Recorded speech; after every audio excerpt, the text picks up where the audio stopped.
Selfies and exhibitions don't always go well together, at least not for this poor woman who lost her balance. But you know, they do here. That's kind of the point. A modern museum for the modern day. It's very primal, being obsessed with what we look like. The Selfie Museum. Tips for taking them, a look at the selfie story. We can make people learn about a weird, interesting thing that is surprisingly rich in history. And even some new and familiar backdrops to really stand out in a world increasingly seen through a lens. The idea here is to explore the most popular places for taking selfies. Of course, you've got the gym, you've got the bathroom, which is great, you've got a six-pack, you've got good lighting, but also to explore why it is we feel that urge to take photographs of ourselves so much and then share them with anybody who will look.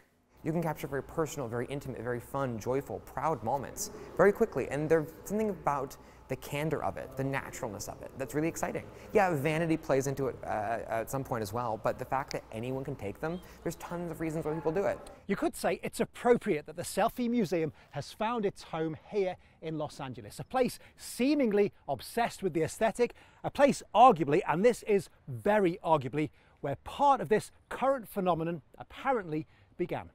Now, we're not talking about hair, or even them.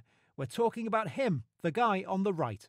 I did selfies with everybody. TV cameraman Lester Wisbrod, said by some to have created the now popular selfie with a star.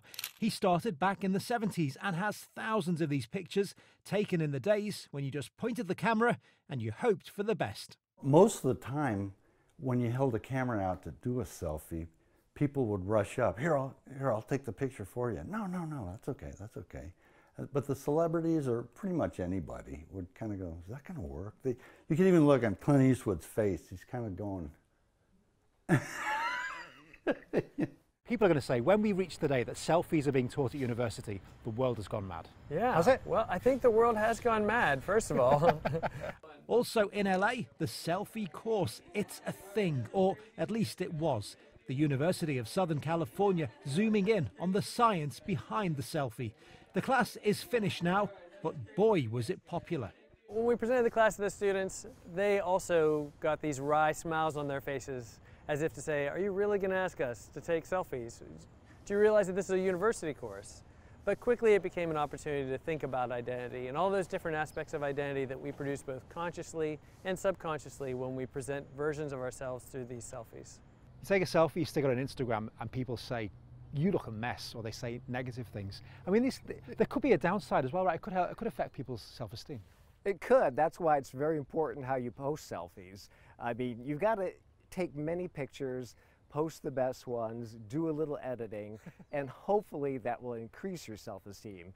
But people do post selfies, and if they don't get over 50, 60, 80 likes, they'll delete it and post again. And one other tip. Most people look at themselves. And so, while getting the perfect selfie may take time and a lot of practice, I am never going to be a Kardashian. There is now at least somewhere you can learn all about them. Human, animal, it takes all sorts, and they're taking pictures in this very modern of ways. Phil Lavelle, CGTN, Los Angeles.